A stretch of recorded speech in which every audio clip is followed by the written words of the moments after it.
Jadi status kehambaan ini kita mantapkan dulu. Jangan ada status lain kita di depan Allah kecuali status kehambaan. Saya punya analogi dan itu saya ulang-ulang karena di antara ciri Quran itu mengulang-ulang sesuatu yang harus jadi pegangan. Saya ulang lagi, di antara ciri Quran itu mengulang-ulang sesuatu yang jadi pegangan. Jika kita belajar ilmu fisika atau ilmu apa saja, maka kita akan bicara materi sesuai statusnya. Jadi kita harus latihan untuk iman kepada Allah. Saya tanpa mengurangi rasa hormat, saya memberi contoh begini ya. Ini jam, materinya dari besi. Ini kertas, materinya ya kertas.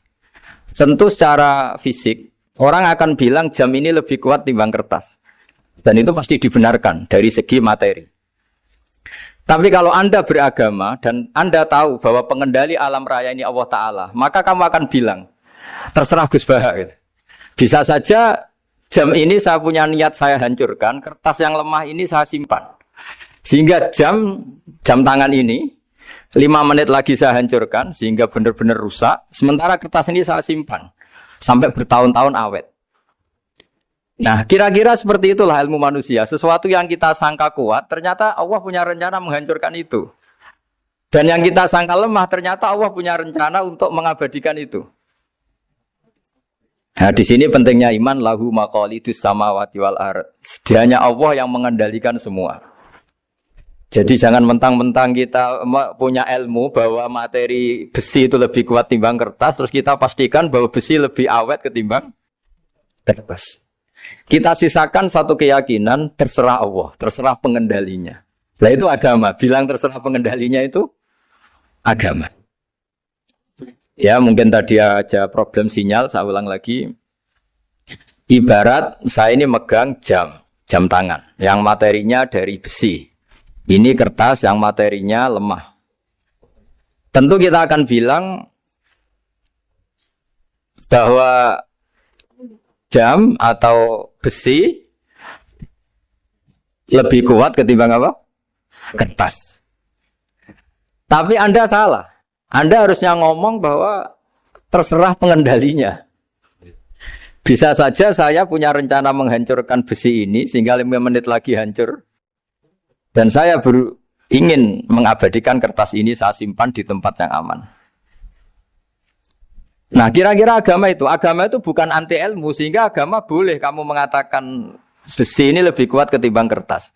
Tapi harus kamu tambahi dari segi materi. Tapi kalau dari segi pengendalinya maka kita jawab terserah Allah Subhanahu wa ta'ala. Nah ini di sini pentingnya beragama. Jadi meskipun Mars tuh kayak apa kuatnya, bumi, gunung kayak apa kuatnya. Ternyata gunung yang kita kira kuat, ternyata nyimpan magma yang potensi meledak.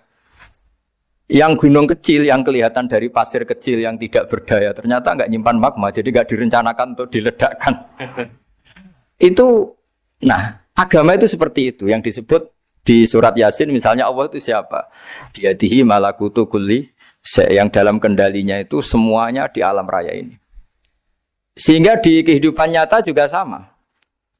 Ada orang yang nekuni ilmu ekonomi, tapi miskinnya Masya Allah. Ada yang gobloknya Masya Allah tapi kaya. Ada kiai yang punya doa banyak, hidupnya biasa. Yang nggak punya doa kaya. Itu saya pernah baca di sebuah hadis qudsi. Ada riwayat begini. Nabi Musa ketemu Allah ditanya. Limadza kata Allah. Kenapa saya memberi rezeki orang yang bodoh? Mak itu orang yang bodoh sekali. Kadang tak ciptakan dia jadi orang kaya. Dan yang pintar ekonomi kadang tak ciptakan jadi orang miskin. Si Nabi ini tanya, kenapa ya Allah? Supaya dia tahu yang mengendalikan rezeki itu saya, bukan ilmunya dia. Katanya. Jadi banyak orang, misalnya kita yang pintar, dipekerjakan orang yang nggak pintar. Yang punya pabrik tidak pintar, mengerjakan orang yang pintar. Jadi ya kira-kira agama itu seperti itu. Sehingga dalam kita beragama itu yang paling ditekankan itu tawadhu. Tawadhu itu merasa sopan atau memang sopan betul. Kalau dalam Ihya disebut sekiranya Anda tidak bisa tawadhu secara rasa, tawadhulah secara ilmu. Saya ulang lagi ya, sekiranya Anda tidak bisa tawaduk secara rasa, tawaduklah secara apa? Ilmu. Karena ilmu itu akan abadi. Saya beri contoh begini, saya ini kan misalnya kiai di kampung saya atau di kecamatan saya. Saya mungkin bisa merasa hebat karena saya tokoh di sini. Tapi pastikan sebelum ada saya yang bernama Baha ini, agama sudah jalan. Dan di daerah lain yang nggak kenal saya juga agama sudah jalan. Betapa tidak pentingnya saya di kawasan-kawasan yang nggak butuh saya atau di era yang sebelum ada saya. Nah dengan ilmu seperti itu orang pasti tawaduk karena dia tahu daerah yang nggak ada saya ternyata ya ada masjid, ada agama. Periode yang sebelum ada saya juga agama jalan. Sehingga kita tidak kumo luhur, wah kalau nggak ada saya agama nggak jalan. Zaman Wali Songo tidak ada saya agama ya jalan. Ekonomi juga gitu. Kalau Anda pakar ekonomi yang mensejahterakan rakyat, cara tawaduk itu kalau nggak bisa dengan rasa, dengan ilmu. Sebelum ada kamu banyak orang kaya. Banyak orang yang nggak kenal kamu juga kaya. Banyak periode yang saat itu udah ada Anda juga kaya. Berarti Anda ini tidak siapa-siapa. Makanya saya pernah didatangin seorang profesor. Ini kisah nyata. Gus, sebetulnya saya dengan bapak saya itu pinter mana. Bapak saya itu tidak tamat SD. Tapi saya bisa profesor. Saya ini profesor. Anak saya naik kelas saja sudah senangnya bukan main. Setidaknya ini orang bodoh bisa menciptakan orang pinter. Yang orang pinter kesulitan menciptakan orang pinter lagi. Nah, kalau kita tidak bisa tawaduk secara rasa, tawaduklah secara ilmu.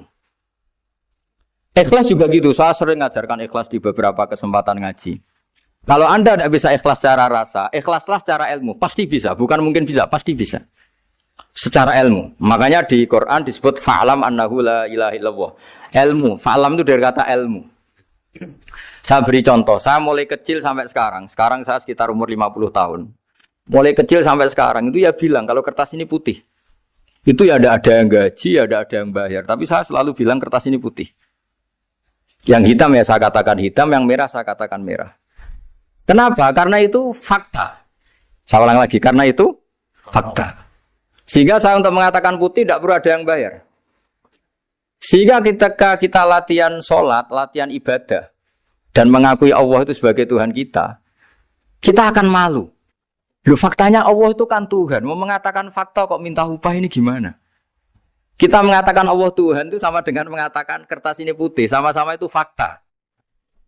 Sama seperti saya mengatakan Pak Jokowi itu presiden kami. Itu kan fakta. Masa nunggu kalau dikasih BLT katakan presiden. Kalau enggak ya enggak. Itu kan ribet jadi. Pak Manut misalnya rektor UGM. Mbok saya enggak digaji di sana atau enggak kerja di sana bilang kalau beliau itu rektor. Pak Ganjar gubernur Jawa Tengah. Mbok saya dikenal apa enggak ya beliau tetap gubernur. Lama sekali kita mengatakan fakta itu ikhlas. Ikhlas itu artinya enggak minta apa-apa. Karena kita ingin ngomong sesuai fakta. Nah Allah Tuhan itu fakta gitu. Nah kenapa untuk mengatakan Allah Tuhan nunggu? Dah saya ini Tuhan kamu. Ya nunggu dulu Gusti kalau engkau masukkan kami ke surga, engkau Tuhan. Kalau enggak ya enggak jadi. Itu enggak bisa seperti itu. Ya Allah tetap Tuhan. Nah, kalau Anda tidak bisa ikhlas secara rasa, ikhlaslah secara ilmu. Ilmu ya tadi kita akan selalu bilang yang putih, putih, yang hitam, hitam. Makanya ini pentingnya ilmu. Tawaduk juga gitu. Kalau Anda ditakdir orang yang GR, yang gede rumongso, ditakdir orang yang kumo luhur, secara rasa bisa dilawan secara ilmu. Ada periode di mana sebelum ada kita yang kaya ya banyak, yang dapat hidayat ya banyak, yang terpelajar ya banyak. Ada daerah yang nggak kenal kita, nyatanya pendidikan di situ jalan, sistem sosial baik. Betapa tidak pentingnya kita. Nah ini nanti memaksa kita atau melatih kita untuk tawaduk. Nah dari hikmah ilmu itu kemudian kita minta maaf sama orang lain itu mudah. Karena kita sadar bahwa adanya kita ini problem. Saya sering digojlok orang-orang kaya. Orang-orang kaya itu ya kadang agak kurang ajar tapi nggak bisa dibantah. Begini, pernah tanya saya gini, Gus, saya ini punya mobil mahal, harganya 2 miliar. Kayaknya yang berak pakai jalan raya saya kan. Bisa, bayarnya pajak saya mahal. Sehingga kayaknya paling pantas saya. Yang naik ontel itu kan nggak bayar pajak. Harusnya nggak boleh pakai jalan gitu. Terus saya bilang, mbah-mbahnya yang naik ontel itu pejuang, bapak kamu enggak. Kata. Kamu enggak warisnya. Kata. Artinya ada teori dalam kitab hikam itu kitab tasawuf dalam pesantren. itu kebaikan saja di soal. Misalnya begini, kita ini bangga sebagai urip yang tertib, hidup yang tertib di kantor, di tempat-tempat pekerjaan. Tapi kalau itu semua terjadi, kalau ada kecelakaan di jalan itu gak ada yang nolong langsung. SAR paling efektif, tim penolong paling efektif itu ya orang-orang nganggur itu. Orang-orang yang di jalan-jalan, di perapatan itu kalau ada kecelakaan langsung nolong. Itu nanti ambulan itu yang kedua, ketiga, yang nolong pertama ya orang-orang yang nganggur-nganggur di jalan itu. Ada orang tersesat nolong. Maka ketika seorang sahabat tanya, ya Rasulullah kalau engkau melarang kita jagongan di jalan, itu kita tidak bisa. Tapi kata Nabi, ya silahkan saja, tapi adu haqqat thoriq, kamu di jalan itu datangkan. Apa itu? Ya kamu bisa amar ma'ruf nahi mungkar. Coba kalau di terminal, di tempat publik banyak orang yang soleh, itu nanti copet ya sungkan. Yang mau jambret ya sungkan, karena yang di situ orang-orang soleh. Nanti yang enggak sholat juga sungkan, karena yang di situ banyak yang sholat. Jadi kenyamanan orang pergi jauh di tempat-tempat sepi itu ya barokahnya orang-orang nganggur terus ngaji, wah nengkono masih rame ya, ada orang yang di perapatan, di pertigaan. Bayangkan kalau ini orang-orang soleh, pasti itu nyaman. Karena wilayah publik dihuni orang-orang yang soleh. Tapi orang pasti bilang itu nggak tertib. Kita inginnya hidup ya tertib di kantor atau yang suka di masjid, di masjid. Tapi kalau itu terjadi, itu nggak ada tim SAR gratis yang setiap saat kalau ada orang kecelakaan nolong. Makanya dalam makalah hikam itu paling masyhur diantaranya itu manusia itu siapa? Manusia itu mangkanat mahasinuhu masawiyah, fakih falatakun masawihi masawiyah. Manusia itu orang yang saat baik saja ada salahnya, apalagi masalah. Jadi kalau kamu punya toko lagi laris dan saat laris itu Anda ngerumat keluarga Anda melakukan kebaikan pada keluarga Anda, pasti ada toko lain yang termahjubkan, yang tersingkirkan. Makanya saya pernah diskusi sama kiai besar, guyonan sama saya. Kita kalau kiai besar sebaiknya kalau diundang di musala kecil datang apa enggak? Kata kiai yang satu, jangan datang Gus, itu jatahnya kiai kecil. Terus kata yang satu, datang Gus sebagai bukti tawaduk bahwa kita kiai besar pun mau diundang yang kecil. Akhirnya kita ini ya kadang datang kadang enggak, karena kadang kita enggak datang supaya jatah rezeki kiai kecil enggak terambil. Kadang yang mau datang supaya dikira tawaduk. Makanya kalau seorang profesor sering terubah di bawah itu ya kasihan yang S1, SPDI itu kan nanti enggak jadi bintang kalau profesornya sering turun. Kalah terus itu loh. Jadi kadang-kadang itu orang itu harus berpikir secara ilmu, jangan rasa terus. Jadi itu ilmu. Jadi semua yang kebaikan yang kita lakukan itu secara ilmiah bisa diperdebatkan. Ada orang senang ngomong serius supaya bangsa ini maju. Tapi bapak saya itu pesan saya, kamu kalau ngiyai itu jangan sering ngomong serius kan. Masyarakat sudah capek mikir utang, mikir keluarga. Jadi itu sowan kiai dijak ngomong serius lagi nanti capek kan. Sehingga kiai-kiai dulu itu kalau ketemu orang ya guyon terus. Karena tahu masyarakat sudah capek. Sudah banyak yang takut tanggal kredit gitu. Sudah takut tanggal kredit, takut problem sowan kiai diancam neraka lagi itu kan ketakutan berkali-kali.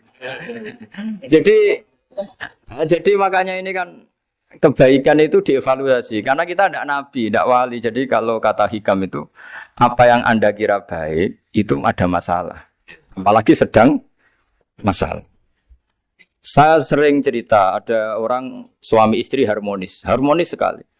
Itu tanyakan ibunya, pasti mulai gak peduli dengan ibunya karena terlalu harmonis dengan istri. Tapi itu pasti bukan mungkin lagi. Jadi jangan tanya istrinya, tanya ibunya. Oh, jok nikah lupa saya. Ngalor ngidul sama istrinya. Tanyakan temannya. Wah, itu jok nikah lupa temennya. Tapi yang baik sama teman, tanyakan istrinya. Jatah belanja untuk ngopi. Begitu terus itu. Jadi siklus sosial itu. Nah, di sini pentingnya saling minta maaf karena dalam kebaikan kita pasti ada kesalahan. Ketika karir kita baik di pemerintahan maupun di kampus, pasti dengan sendirinya ada yang agak tersingkirkan. Meskipun itu sudah hukum alam. Tapi apapun itu kita harus minta maaf. Makanya banyak, saya sering cerita berkali-kali, dulu itu ada dua nabi yang seangkatan. Itu luar biasa debat ilmiahnya, tapi debat baik. Mulai dulu ya ada polemik itu ya mulai dulu ya ada. Yang Nabi Yahya itu suka berkawan orang-orang soleh. Kalau ditanya, kenapa kamu berkawan orang-orang soleh? Ya enak lah, karena berkawan orang soleh. Yang Nabi Isa sering berkawan orang-orang yang nggak jelas. Ditanya, kenapa Anda suka berkawan orang-orang yang nggak jelas? Innama ana tabibun udawil mardo. Nabi dan kiai itu ibarat dokter, ya tentu menyembuhkan yang sakit. Kalau Anda seorang dokter, pasti neliti daerah-daerah pandemi. Masa neliti daerah sehat? Nah, jadi dulu bapak wasiat ke saya gitu. Kowe nak jadi kiai kayak bengkel. Jadi kiai itu kayak bengkel. Kalau nggak siap dadani orang nggak jelas ya jangan jadi kiai kan. Itu ya. Tapi kan masalahnya kita sendiri solehnya pas-pasan, takut terkontaminasi. Jadi yang jelek bukan jadi baik. Kita yang baik jadi jelek. Nah itu kan mulai dulu ya polemik. Sejauh mana kita punya kekuatan untuk tidak terpengaruh yang negatif. Yang negatif terpengaruh kita menjadi positif. Jadi ini cerita-cerita sawalan bahwa dalam kebaikan kita itu ada kesalahan. Maka kita tetap istighfar, tetap saling minta maaf. Dulu bapak saya kalau diceritain ada seorang kiai sampai sepuh jadi imam masjid, istiqomah sekali. Dulu bapak saya itu guyu. Ya istiqomah, tapi wong liya terus ra iso dadi kader.